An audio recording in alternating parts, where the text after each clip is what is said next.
Hello and welcome to 5 Minutes in the Shed. New project. Well, it's only a mini project, a tiny little project, but it is a project nevertheless. Right now, let me turn the camera around and I'll introduce. Actually, I could do it from here. So, latest project is another Triumph, right? And it is this Triumph here, right? Which is from memory a 1967 Triumph trophy. So the same as a Bonneville, but with one carburetor. This one in particular is a TR6p, which is an ex-police bike. So if you were speeding in the 60s, one of these would be chasing you. Right, so this is going to be called Project Police Bike, or Project my dad's bike, because this is my dad's bike, or Project I don't know yet. I'm going to turn you around and show you the bike. Okay, so here's the bike, right? Here's the bike and here's the story, right? So this is 67 TR6p, done in that blue, which I can't remember what it's called. Is it azure blue, something like that? I forget now. Right, so this is my dad's bike. All right, he's had it for many, many years. Bought it off a chap who lived in a castle long time ago. It used to have like big ape hangers on it and stuff like that, and megaphone pipes and things. Anyway, he's put it back to standard. Lovely. Well, I say standard, it's supposed to have a big hole in the petrol tank for the police radio and single seat and stuff like that. But he's he's turned it into, well, it's essentially a Bonneville, but with a single carb on the engine. Right now, me and this bike, we've got history. Right, when I was young and foolish and used to crash motorcycles a lot, which you do back in the day. What had happened was, I'd had a crash. Right, I'd crashed a. Have I still? No, so I crashed a Kawasaki, right, and ended up in hospital in a right old mess. Right, my bike, this one wasn't running. I think it had broken a valve spring. So I borrowed this bike for a weekend to go out with my mates. So I just got fit enough to get on a bike after significant injuries, and I borrowed this bike. And I went to Wales, August bank holiday 1991, right, with all my mates. And I was riding this bike down the country lanes, and it's a little narrow lane, South Wales, near Abergavenny. And I met a Land Rover Defender coming the other way. And what happened is, I'll show you. I'll try and illustrate with my foot. I was riding the bike like this. And I glanced off this Land Rover in the middle of the road, and on a Land Rover they have these big foot plates on the side of the Land Rover, and I kicked it clean off the chassis with my foot. Now the trouble is, these foot pegs here are solid on these old bikes, and I was wearing steel toe cap boots, and I caught my toe cap between the Land Rover and this, and it rolled my toe cap back over itself, chopped all my toes off. So here we are, all these years later. My toes haven't grown back, but the bike has been fixed, which is the best news, obviously. So, bit of history, me and this bike. But my dad has decided that it's too big for him now, and he's going to concentrate on his Tiger Cubs. So he rode it in my garage, got off it, and he says, "You can have it." So I'm kind of calling it a family bike, right? Because I've got two brothers who quite like it as well. So, family bike in my custody, I think that's what you'd call it. So nothing wrong with it, perfectly restored, absolute mint condition. So nothing to do. It's even got indicators on it, which is very nice. One thing it has got wrong though, right, and it's a symptom of age more than anything, and that is the I don't know if you can see that. Can you see that from that angle? The bushes have gone on the handlebar clamps, which is no good. When you put the brakes on, the handlebars fly forward. It's horrible to ride like that. So I've got some new handlebar bushes, and they're over there on the bench, right? And they sit in the top yoke under these P clamps, right? Now I've actually started working on it. I started taking it apart. Hang on one second. Right, just changing to tripod cam, right? And the reason I changed to tripod cam is because I've actually started working on this. I started working on it yesterday actually, and to take it apart and put the new bushes in and stuff, right? However, it soon dawned on me that I've got a YouTube channel and I should be showing you guys this, right? So, handlebars are unbolted, that's why all the cables are all disconnected, right? So, without breaking the trip lever off the Speedo, you take these out of here. Okay, so the handlebars are off. Now in here is where the rubber bushes go, right in there. And let me see, microphone, damn it, hang on a second. So these are the new bushes, right? So there's two cylindrical bits of metal with rubber bonded in between, a bit like you get on a shock absorber, something like that. And these have to be pressed or knocked into that yoke space there. All right, now I haven't got a tool. Don't really want to take the forks all apart to stick them on my press.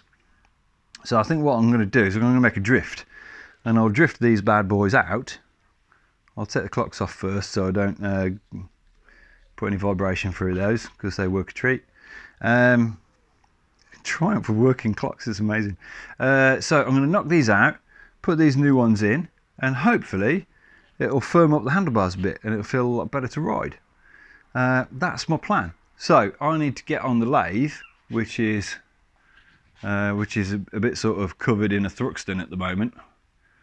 So I'll move that, find a bit of metal, and I need to turn a tool which locates in the middle of it and on the outside of it very accurately, so I can knock it into that. I'll knock those ones out and knock these ones in.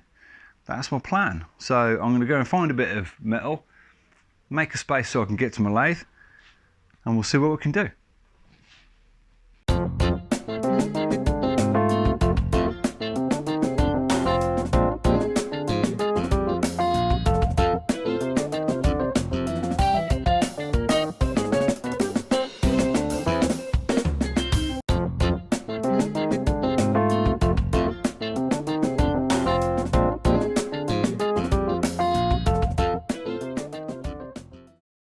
Right then, so just put my microphone on.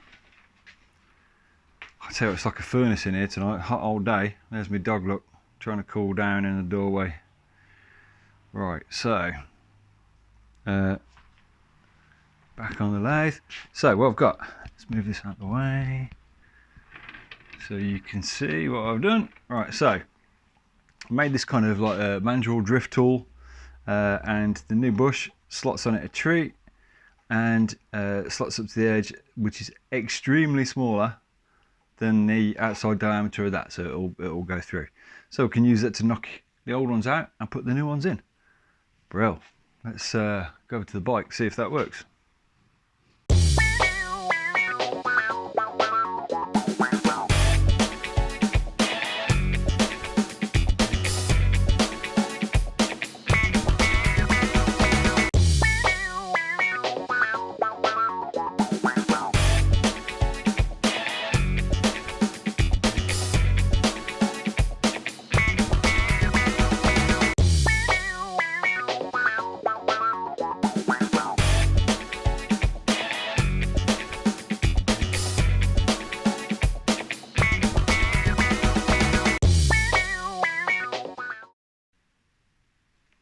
Okay, so the handlebars are on with the new bushes in. Just get on. So these are all good now. There is a little bit of play, but that's the play in the rubber bush. They're supposed to be bushed, which is good. They kind of look a bit like they're on the wonk, to be honest. And I don't know why that would be, because they can't really be unless the holes are off centre. So I'm not really sure what's going on with that. I'll have to have a look when it's all... I dropped my microphone. Hang on a minute. So I'll have a look when that's all, when I'm riding it, see if it's straight. It seems slightly odd. But They're all looking good now, in a nice position, all locked in, and there's no dunk, dunk, dunk, dunk play anymore. So they're all on. So what I've got to do now is put the clock bracket on, the clock's back on, put the clutch cable in, the throttle, the brake cable in, speedo cable drive in, the rev counter drive in, and then it should be good to go.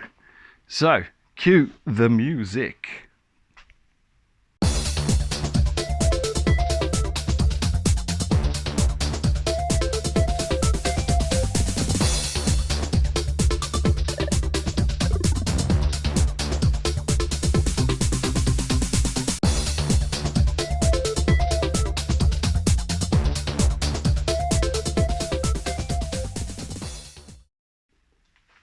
Okay, so it's all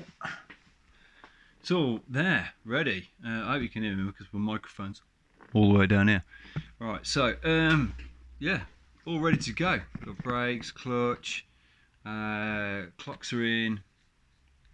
Should all ready to go. Just need to take it for a test drive now. That's all I need to do, and see how it goes. Next phase. So this is a new project, right? New project. Next phase is I need to do oil change on it, and change. Well, I'll just change all the fluids. So I might do a little video on that, getting covered in oil. Then give it a wipe over, bit of a polish, and I think it's done. So, you know, it's a cracking machine. So thanks for watching. I hope you like 650 Triumphs.